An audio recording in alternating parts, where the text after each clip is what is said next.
Assalamualaikum warahmatullahi wabarakatuh. Kembali lagi dengan saya adik-adik. Dalam pembahasan video kali ini, kakak coba akan membahas soal-soal latihan UTBK SNBT di tahun 2023 ini. Ya, jangan lupa like-nya, komentar, dan subscribe-nya ya adik-adik. Karena dengan bantuan adik-adik dengan subscribe, mudah-mudahan bisa membantu kemajuan channel saya. Ya, terima kasih sebelumnya adik-adik. Di sini yang kakak bahas adalah nomor 41 sampai 50. Untuk soal sebelumnya adik-adik bisa cek di deskripsi video saya atau melalui di channel YouTube saya ya. Oke adik-adik. Langsung saja kita akan bahas.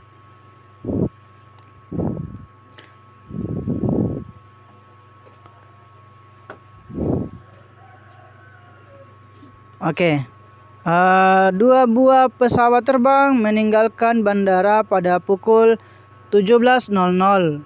Pesawat pertama menuju ke arah timur dengan kecepatan 150 km per jam dan pesawat kedua menuju arah utara dengan kecepatan 200 km per jam. Berapa jarak antara kedua pesawat tersebut pada pukul 19.00 jika kedua pesawat tersebut terbang lurus tanpa berhenti dengan kecepatan yang sama? Oke. Jadi caranya bagaimana? Mudah-mudahan adik-adik bisa pahami dengan penjelasannya sebentar. Oke. Nah, sekarang anggap pesawat pertama itu ya, saya tulis yaitu dengan kecepatannya berapa dia? Ya, 17 V ya, 150 km per jam. Oke. Saya tulis. Sedangkan pesawat kedua ya, pesawat kedua dengan kecepatannya yaitu 200 km ya per jam. Oke. Nah, dari sini kita buat dalam bentuk atau mungkin saya analogikan ya. Dimana titik awal yaitu anggaplah di sini. Kemudian kalau pesawat pertama dia menuju ke arah timur ya. Oke, menuju ke arah timur. Oke, anggaplah ke arah timur. Kemudian pesawat kedua menuju ke arah utara. Oke, menuju ke arah utara. Maaf agak bengkok. Ya, mungkin saya pakai garis lurus saja.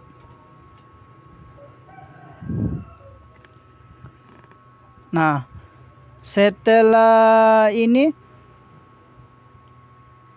katanya berapa itu? Ya, 200 km ya untuk pesawat kedua. 200 km per jam ya. Oke. Terus masing-masing tiba pukul 17 selesai sampai 19.00 masing-masing kedua pesawat dan titik awalnya dimulai pukul 17.00. Nah, kemudian kecepatannya itu ya, itu kan pesawat jaraknya dulu ya, yaitu 2 jam. Lama waktunya 2 jam sama. Oke. Terus saya buat titik atau dalam bentuk segitiga siku-siku, yaitu di mana sisi miringnya untuk menentukan kedua jarak tersebut. Ya, untuk menentukan kedua jarak tersebut. Terus di sini di mana rumus V sama dengan S per T, maka untuk mencari S itu kan adalah V kali T ya, dimana V-nya adalah untuk pesawat pertama kan 150 km per jam ya. Oke, dari 2 jam, maaf ada yang kebalik, harusnya utara itu dia pesawat kedua ya. Mungkin saya hapus dulu. Oke. Dan pesawat pertama, nah dimana pesawat pertama itu 150 km per jam dikalikan dengan 2 jam. Oke, sama-sama satuan jamnya bisa coret. Nah jadinya 150 kali 2 itu 300 km per jam. Nah kemudian kita cari lagi yang pesawat kedua untuk jaraknya. S sama dengan V kali T, yang dimana V-nya adalah 200 km per jam. Oke, dikali lagi dengan dengan berapa jam lamanya? 2 jam, karena sama ya. Berarti hasilnya ini 400 ya, ini jamnya bisa coret ya, hasilnya 400 km. Nah sekarang untuk yang ke utara itu 400 kilo dan ke timur ya 300 km. Nah karena membentuk sudut siku-siku, maka jarak kedua pesawat di saat tiba saya menggunakan dalil Pitagoras ya, dimana anggaplah di situ ya A dan B ya, misal. Nah untuk mencari A dan B ini dengan menggunakan rumus dalil Pitagoras, 400 kuadrat ditambah 300 kuadrat ya, itu dapat, oke saya tulis saja dulu, 160.000 ditambah dengan 90.000, itu didapat berapa itu ya, 2 juta ya, 200 ya, 250.000, yang dimana akarnya ini adalah 500. Nah berarti jarak kedua pesawat itu adalah 500 km. Oke ya, jarak kedua pesawat itu adalah 500 km. Maka jawabannya apa? C ya.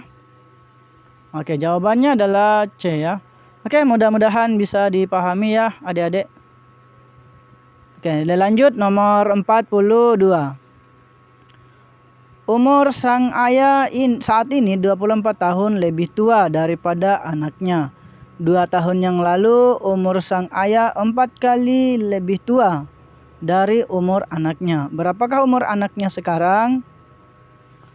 A 8 tahun, B 9 tahun, C 10 tahun, D 11 tahun, E 12 tahun. Oke. Dari sini yang ditanyakan apa? Ya umur anaknya ya. Nah caranya begini.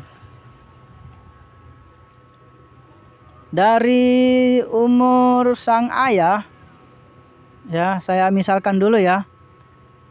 Ya kalau saya misalkan umur ayah misalnya X. Kemudian umur anaknya ya misalnya Y. Nah, yang dimana di sini umur ayah itu kan 24 tahun ditambah dengan umur si anaknya. 24 tahun lebih tua ya katanya.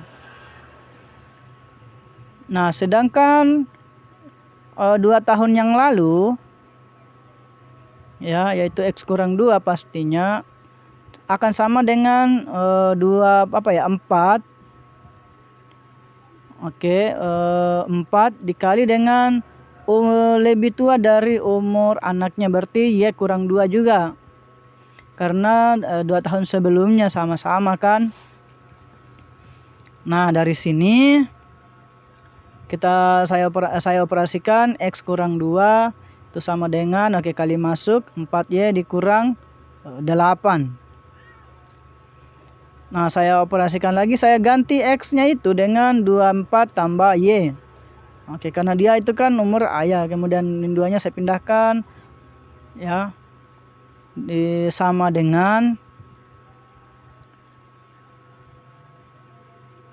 24 tambah Y.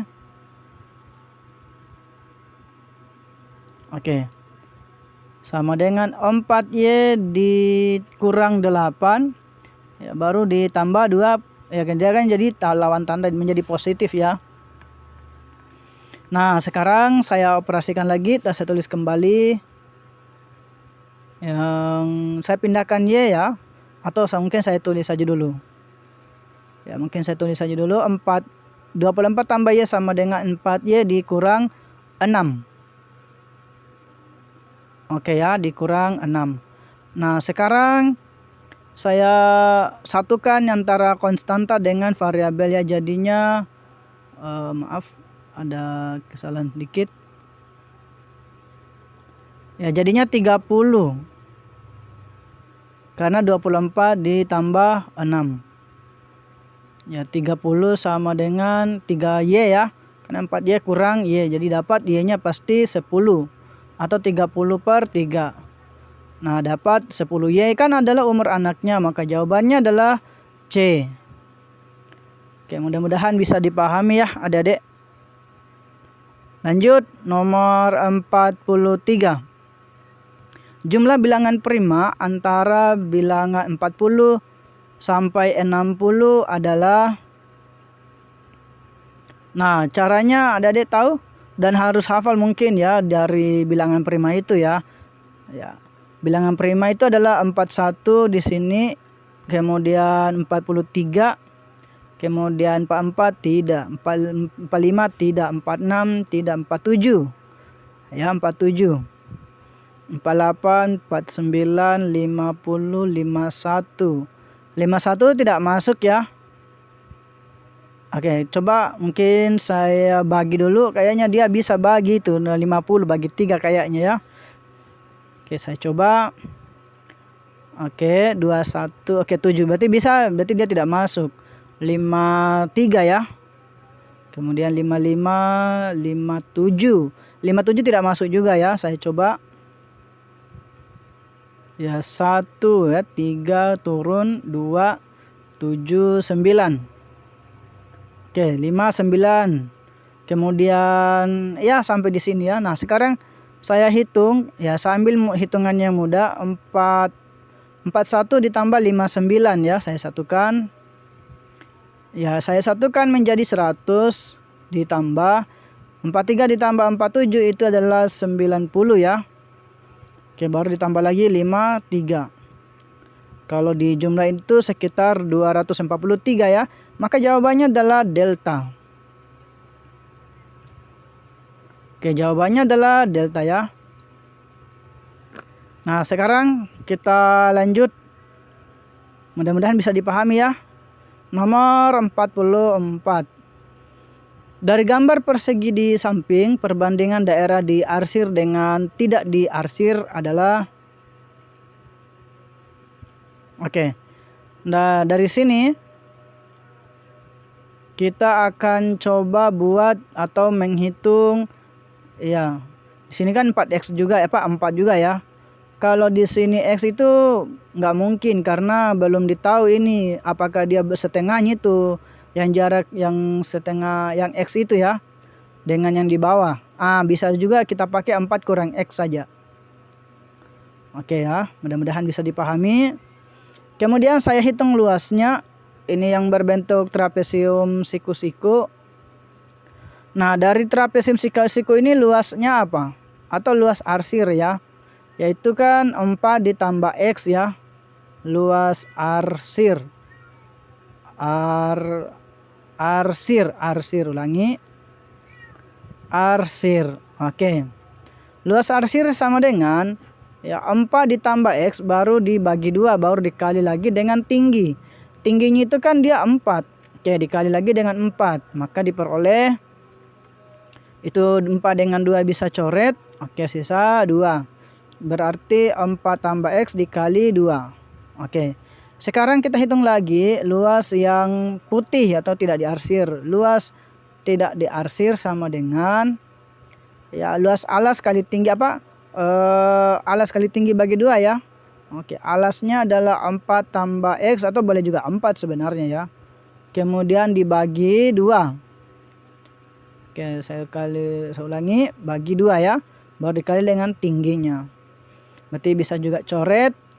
Diperoleh hasil 4 kurang X dikali 2. Nah, sekarang kita hitung perbandingan. Nah, perbandingannya itu kan luas yang arsir dengan yang tidak ya.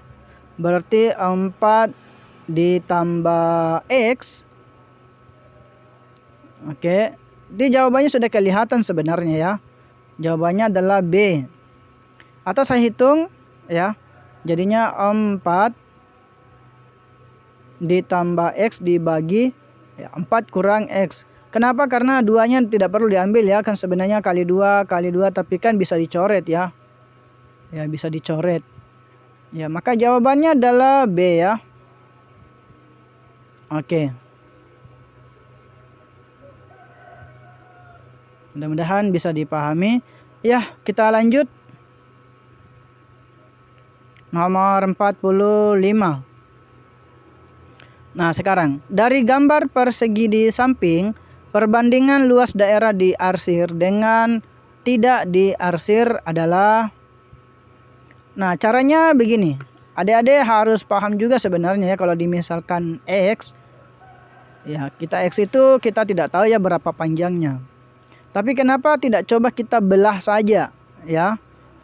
Saya ulangi dulu.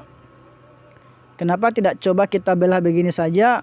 Nanti akan dilihat berapa perbandingannya. Dan perbandingannya ini harus sama ya, dari kotak 1 yang warna arsir sama tidak ya. Nah, sehingga di sini kalau saya hitung untuk yang diarsir 1, 2, 3, 4, 5. Jadi ada 5 yang diarsir. Ya, 5 yang diarsir, kemudian yang putih atau yang tidak diarsir. Ya, yang diarsir dulu kan. Nah, yang tidak diarsir berapa? 1, 2, 3. Berarti 3 ya, maaf 3. Jawabannya adalah delta ya, karena 5/3. Ini tidak terlalu rumit ya. Ya, kalau dapat soal begini ya kerjanya seperti ini ya. Kalau dimisalkan X itu agak rumit juga, cari lagi luasnya. Oke. Sekarang kita lanjut nomor 46. Oke, 46. Dari sebuah kertas persegi yang berukuran 6 cm dipotong menjadi sebuah lingkaran dengan ukuran yang terbesar yang dapat dilakukan. Dari pernyataan berikut ini, rasio luas lingkaran dengan luas persegi yang paling mendekati adalah. Oke. Ini perbandingan lagi ya. Mungkin sedikit saya gambarkan dulu bagaimana bentuk perseginya itu. Nah, sekarang kemudian saya gambar lagi lingkarannya. Lingkarannya ini agak jelek ya. Oke, saya ulangi.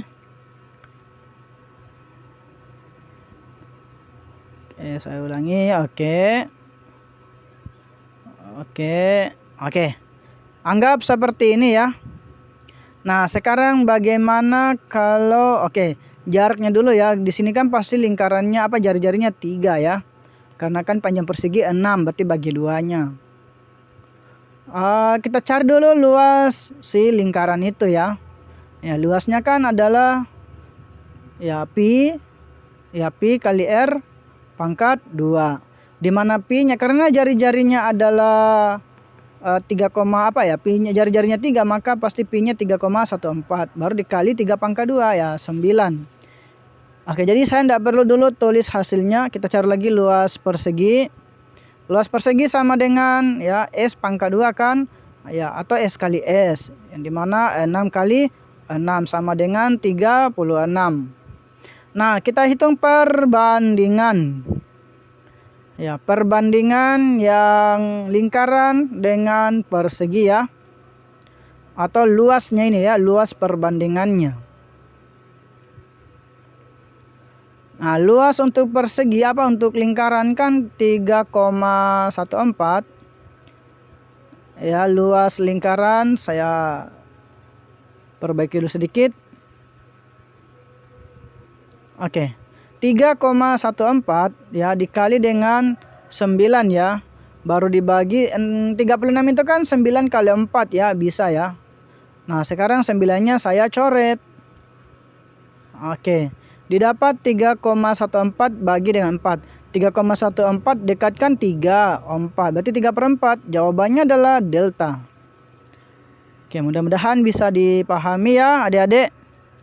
Kita lanjut nomor 47.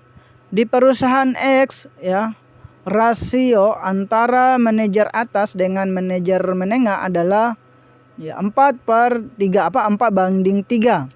Apabila 75% dari manajer atas mempunyai pengalaman di bidang produksi, berapakah proporsi terbesar dari total manajer atas dan manajer menengah yang mempunyai pengalaman di bidang produksi? Oke. Langkah kerjanya jadi adik-adik harus paham juga sebenarnya, ini kan soal-soal sebelumnya ini adik-adik ya. Soal-soal tahun sebelumnya. Nah, caranya bagaimana?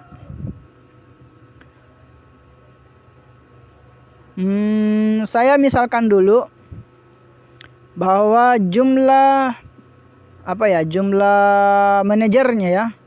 Jumlah manajer ya, misalkan itu manajer perusahaan ya, misalkan dia ya M lah.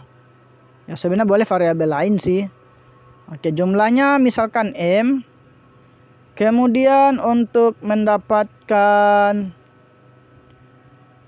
ahli. Ya, ahli apa itu lagi tadi? Ahli produksi ya. Oke, ahli produksi itu bisa kita ambil. Yang ahli apa dulu ini? Tunggu dulu, saya cek dulu. Ini ahli bidang atas ya. Bidang atas ahli produksi. Oke, itu kan 4/7. Itu 4-nya itu dari yang diambil, sedangkan 7-nya itu adalah penjumlahan dari perbandingannya itu ya. Baru dikali dengan 75/100. Oke, baru dikali lagi ini sebenarnya ada, tunggu dulu, saya cek dulu, hitung dulu sedikit. Oke, 4 dengan 100 bisa coret. Oke, sisa 3/7. Oke, M. Tapi di sini ada kali lagi dengan M ya adik-adik, makanya diperoleh 3/7 M. Oke. Nah, dari sini untuk untuk minimal maksimal ya. Berapakah proporsi terbesar dari total manajer atas, 2 manajer dan manajer bawah? Oke. Yang mempunyai pengalaman di bidang produksi ya. Jumlah maksimal yang bisa itu sama dengan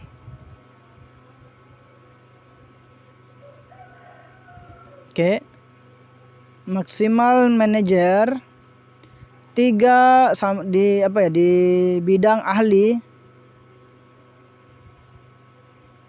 di bidang ahli produksi menengah itu 3/7 M ditambah 3/7 M. Maka hasilnya adalah 6/7 M.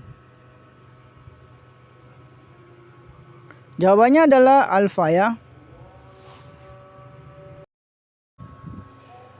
Nah, sekarang kita coba lanjut di sini. Sekarang berapa? Nomor 48 ya. Oke, kita coba lanjut nomor 48. Oke, soalnya ini agak rumit ya. Diberikan X dan Y suatu bilangan asli positif. Ya, bilangan asli katanya ya. Jika akar 6 tambah akar 6 tambah akar 6 tambah akar 6 tambah titik-titik. Ini ada akar di dalam akar ya. Oke, sama dengan X. Berarti ini berapa ini X-nya ya.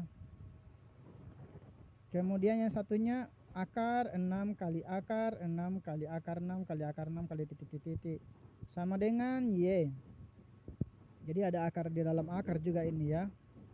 Maka nilai X tambah Y adalah, oke kita coba jawab. Caranya langkahnya begini, saya tulis kembali dulu. Akar 6 ditambah akar 6 ditambah akar 6 ditambah titik itu sama dengan X. Maka saya pindahkan ini yang akar menjadi X pangkat 2 nanti ya. Oke. Nah, di mana ini si akar 6 yang di dalam akar ini itu kan sama dengan X itu sendiri yang sudah dimisalkan dari awal ya. Menjadi 6 tambah X sama dengan X pangkat 2.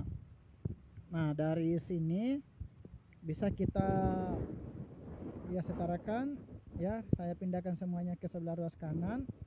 Jadinya 0 sama dengan X kuadrat kurang X kurang 6. Nah, saya faktorkan menjadi X kuadrat kurang X kurang 6 sama dengan 0. Kemudian saya faktorkan begini ya. Cari dua bilangan, kalau dikali hasilnya itu minus 6, kalau dijumlah hasilnya min 1. Ini pasti min 3 dengan 2 ya. Karena kalau dikali minus 6, kalau dijumlah min 1. Berarti X kurang 3 dengan X tambah 2 ya. Oke maaf, tambah 2. Maka X sama dengan 3 atau X sama dengan minus 2. X min 2 itu dia tidak memenuhi ya, karena kan bilangan asli positif. Maka X nya adalah 3. Nah, di sini saya cari lagi yang satunya lagi, yang akar 6 ya maaf, dikali akar lagi 6 dikali akar 6 dikali akar 6 atau dikali titik sama dengan Y. Oke, langkah yang sama saya yang akar itu kan saya pindahkan ya, sedangkan yang akar 6 kali akar 6 itu kan sama dengan Y dari awal. Oke, jadinya 6Y sama dengan Y pangkat 2. Saya pindahkan jadi 0 sama dengan Y kuadrat kurang 6Y. 0 sama dengan saya faktorkan Y dalam kurung Y kurang 6. Dalam hal ini kan Y nya pasti 0 ya, atau Y nya adalah 6. Oke. Nah, sekarang yang diambil itu ya adalah 6 yang memenuhi. Karena kan tidak mungkin di dalam akar itu kan dia hasilnya 0 ya, kan nggak mungkin ya. Nah ya, dia Y sama dengan 0 tidak memenuhi. Yang memenuhi adalah Y sama dengan 6. Nah, sekarang kita hitung X tambah Y berarti 3 ditambah 6. Jawabannya adalah B ya. Oke, jawabannya adalah B. Saya lanjut nomor 49. Oke, 49. Jika 5/7 dikali 5% sama dengan 0,25P, maka nilai P sama dengan titik. Nah, sekarang yang ini saya operasikan seperti biasa, 5/7 dikali 5%, 5/100. Oke, sama dengan 0,25 sama dengan 25/100, baru dikali lagi dengan P ya. Oke. Yang 100 bisa coret, itu bisa ya, 25 juga bisa. Maka 1/7 sama dengan P. Ya, dapat ya. Jawabannya adalah C. Ini tidak terlalu rumit ya, adik-adik. Oke, nomor terakhir, nomor 50. Perhatikan gambar berikut ini.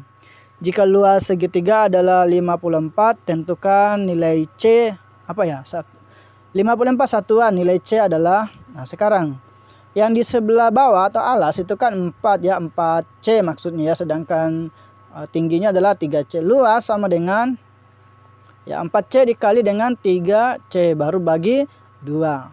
Ya, 54 kan luasnya ya, saya masukkan 2 bisa coret dengan 4, sisa 2C kali 3C, 6C pangkat 2. Nah, sehingga C kuadrat sama dengan 9. Maka C yang bisa penuhi hanya 3. Oke, jawabannya adalah alfa. Oke, sampai di sini saja pertemuan kita. Jangan lupa like ya.